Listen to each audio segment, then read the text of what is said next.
Welcome back to Nick Lenz's Comic Corner, classic/non-classic. This episode number 1693 and Doubleshot number 1587. Now, this is a bunch of Fantastic Four stuff here, so let's get started. First up, we're discussing issues 525, 526 of Fantastic Four, which are done by, I think, Dwayne McDuffie, if I'm not mistaken.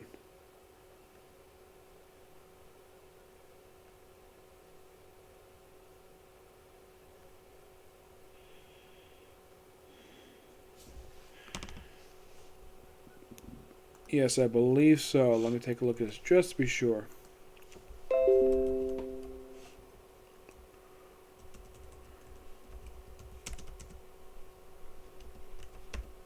Yeah, of course, this was the run that started pretty much like, oh, it's Karl Ketzler who does this one. My apologies. It's Karl Ketzler. It's called Dream Forever. And that's interesting. Yeah, this book features the return of Diablo. Yes, an old Fantastic Four villain who had not been seen since issue of Avengers. Yep. Mostly put for this one, you have just the Fantastic Four just relaxing, and of course,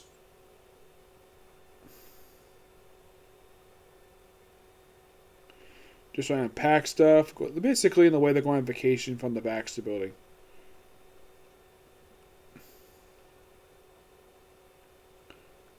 And you have this building under construction. Turns out it's actually about Diablo. By the way, his last appearance was actually in Avengers Volume 3, number 40, which came out 4 years prior to this. And this one here kind of explains a little bit of his character's backstory. Yeah, Diablo is rumored to be over centuries old. And basically, you have him having Johnny's having a dream, of course, screaming at his niece. He does apologize for it, and apparently it turns out it's due. And of course, you have this talk between him and his sister over like his past loves. Yeah, it's a quite interesting two-parter to start this off here. Yeah, it is. It's quite interesting. And you might think, okay, did Karl Ketzler write any other issues for Fantastic Four aside from this two-parter? Because starting with 727, it's taken over by JMS.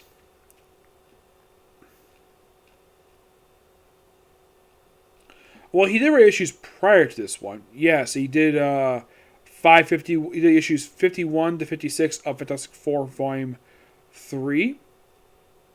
He came back for some issues of Fantastic Four when Wade wrote the book.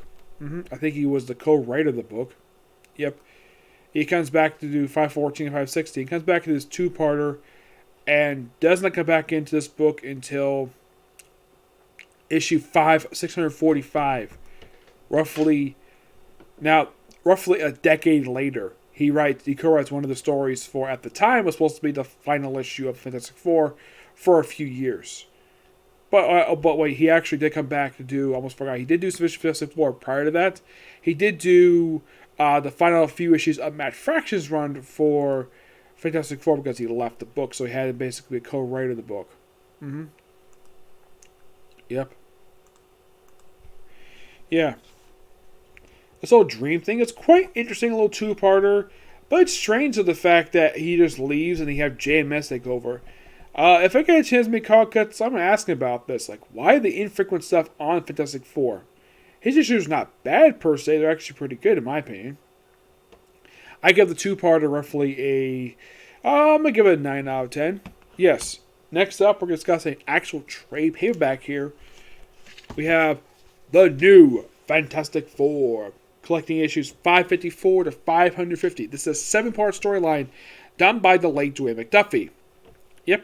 This has come after the events of Civil War I, where at the end of that event, for the time for this book, Reed Richards and Sue Storm take a break from the team and have as their temporary replacements be the recently married Black Panther and Storm, who, by the way, are not required to put on the Fantastic Four costumes. It is brought up in the book, the Fantastic Four family, and the reason why they're there is simply because the embassy that the Wakanda embassy they used to have was destroyed during Civil War I, so basically he's staying in the Baxter building temporarily. And what is Reed and Sue doing? Going on a second honeymoon. Well, they claim it was actually their actual honeymoon because they never actually went on one. because it gets talked about alien invasions and villains. And where do they go to the honeymoon? They go to Titan. Yep, they go to Titan for the storyline.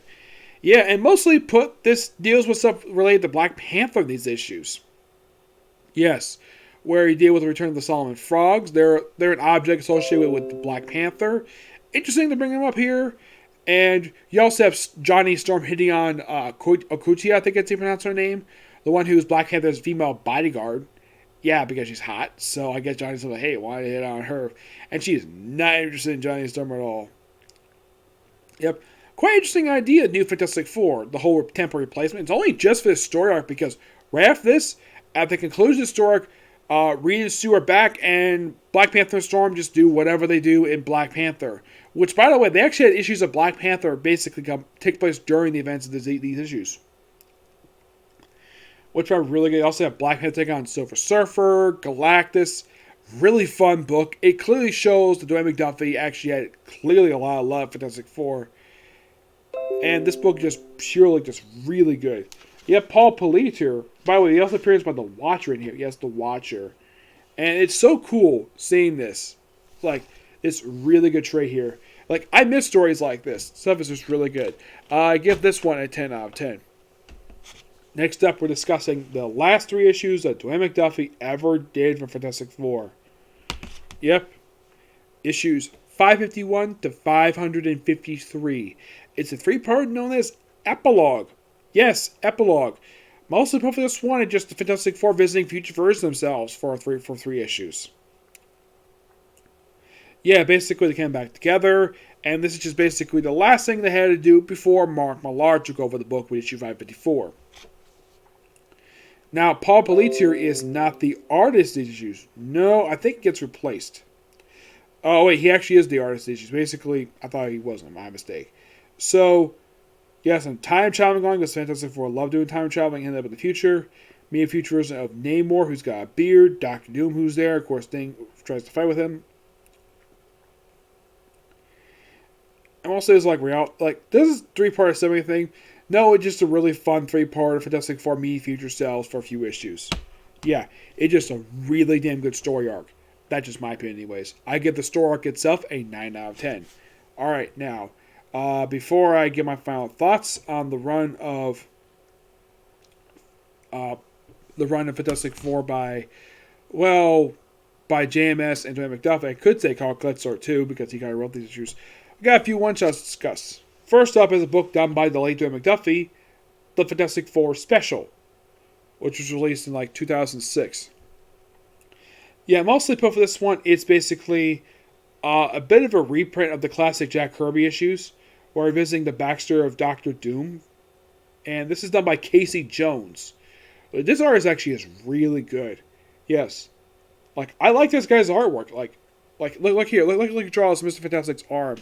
It looks so good. I don't mind the look of the faces. It actually looks pretty good. It's mostly put just of respect for Fantastic Four for the whole issue.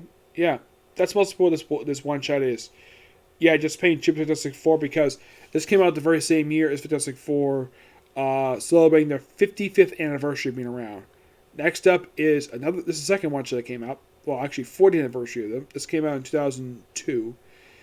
This is the wedding anniversary special. Yep. This basically is sort of a modern retelling of the wedding of Reed Richards and Storm. This is actually done by Karl Ketzler. Yes, who was the writer of this book, and Drew Johnson. Mostly put, it just basically taken the similar style storytelling from Jack Kirby, still in modern artwork. It's mostly put just Fantastic Four, more visiting past stuff related to them. Just basically talking about look at this page here. We have various incarnations, various looks of the Fantastic Four. Like here's Sue Storm, or a look from the early 1990s. Yeah, which in the book she got chastised for this look. Yes, there was a woman who hated Sue Storm for wearing this look because Sue's a mother. She shouldn't dress like this. And Sue's like, I can dress however the heck I freaking want. So what she decided to do? She decided to make this older woman's clothes disappear. Well, basically her underwear. And I'll get you for this. Yeah, hiding the fact she's not even really that naked. It's quite hilarious. But yeah, this is another one of these really good one-shots. And Karl Ketzler does an absolute fantastic job with this one shot. Just celebrating the wedding of Reed Richards Sue Storm, and just very, it's called The Life Fantastic. It just, like it is, it's fantastic. Really good. First one shot, 10 out of 10. This one, same thing. Alright, there are 2 more one shots here. Next one is going to be A Death in the Family. No, this is not it's the Batman story. This one's also done by Karl. This one's done by Karl Ketzler. And the artwork is done by the awesome Lee Weeks, which I love this guy's artwork. It basically emanates the classic Jack Kirby style, which I love this style so much. Now, unlike the last 2, which pay a lot of respect for Fantastic Four and their history, this one mostly put just a day in Fantastic Four without suit villains showing up. Well, mostly anyways. We have the parent death Sue Storm in here, who does come back, actually. Yeah. It's mostly in the way caught in a time loop for a whole issue. And then we also have a reprint of 245, which I'm not going to discuss that here. Because, well, I'm talking about the main story here. But it's definitely a good issue. The final issue I'm discussing here is going to be Fantastic Four Alicia de la Muerte, which translates to Island of Death. This is simply a vacation issue for Fantastic Four in Puerto Rico. Yep. This artwork is weird. Yeah. Then look how now the thing looks pretty good on this artwork, but Johnny Storm, wow, what the heck is up with that freaking hair? It's like he's Johnny Bravo with this artwork. And look, here's Sue Storm. Just cuz. Yeah, it's mostly having a party. Basically just having a good time in Puerto Rico.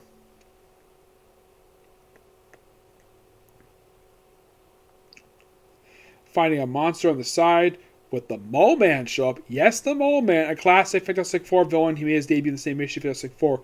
We also have debut of a car, which doesn't look like any other car Fantastic Four drives. We have this thing, which is the Fantastic car. I mean, I like the writing in here. It's really good. The artwork here is done by Juan Doe. The writing is done by Tom Ballin. Yes, I like the writing. I'm not really a big fan of the artwork, but the artwork is not bad per se. Just really weird, to say the least. I'm going to give this one shot I'm going to give it a 9 out of 10. Right now, I'm going to give my final thoughts on the run for Karl Ketzler, JMS, and Dwayne McDuffie. These guys had a really good time basically writing this book. Yeah, Karl Ketzler just did 2 issues of this. Then you have JMS who did a lot of the issues, and Dwayne McDuffie finished at the last, about 10 issues of this run. Yes. It's a quite lengthy run per se. I mean, it's only 29 issues, which is surprising to say the least. No really bad issues per se. I think Civil War 1 time, which is probably done out of necessity because of Civil War 1. And it's weird, though, the fact that JMS wrote this book the same time he was writing Amazing Spider-Man. And that was just by sheer coincidence. At the same time he left Amazing Spider-Man, he left this book. Why? Because he did Thor. Yep, he did Thor, and well, after he did Thor, he did, well, I think he left Marvel after that. Yeah. Well, I gotta say, his run wasn't terrible, per se. No, it's a really good run. Yes. Now, does this pretty much, in a way, cover, a lot of the stuff, basically, he's done for Marvel? Most of it, yes. Here's what I've covered. His Spider-Man run, of course, obviously, it's something to Fantastic Four. His Thor, the 12, Mar 1000. There's a few things I have not covered that he's done. There is the Squadron Supreme stuff that he did. There's also Strange. The first one for Strange. The second one, Bullet Points. Ultimate Civil War, Spider-Ham featuring Wolverine and Silver Sub Requiem. And that's it. Mostly a few mini-series. One ongoing and a few mini-series, and that's it. But I would say about 50% of this time at Marvel is pretty much done. Now you might have been thinking, why did he leave Marvel? Because he got exclusive contract DC. Yeah, he pretty much was brought DC to work on Superman and action comic, basic work on Superman and Wonder Woman, before he did the Earth one shots. Yep, which was taking off basically Superman just to basically do that. Yep.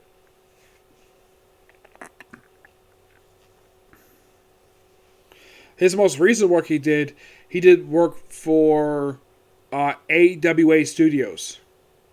Yeah, that's his most recent thing company he works for. And only started a few years ago. I haven't read anything that he wrote. No. He's part of the creative council with Rachel Holland, Garth Ennis, Greg Hurwitz, Margaret Cho, and Frank Cho. Mostly put just a series of... This is kind of like a creator-owned type of thing. AWA stands for Artists, Writers, and Artisans. That's most what AWA stands for. But, yeah, it's a good thing. Even though that... Here's the thing. I know WWE owns the initials for AWA, but I think the reason why I don't sue them because they're a small independent company and because the initials stand for something else. Yep. But overall, really good stuff here. Okay, so that's a particular view. Next year is going to be Nerd Comic Club. I'm just going to wait a bit because I have some stuff to do. Then I'll be back here for that review and more Super... And probably I'm doing a couple of interviews. Then may get back to Super Sentai later. Okay, next video.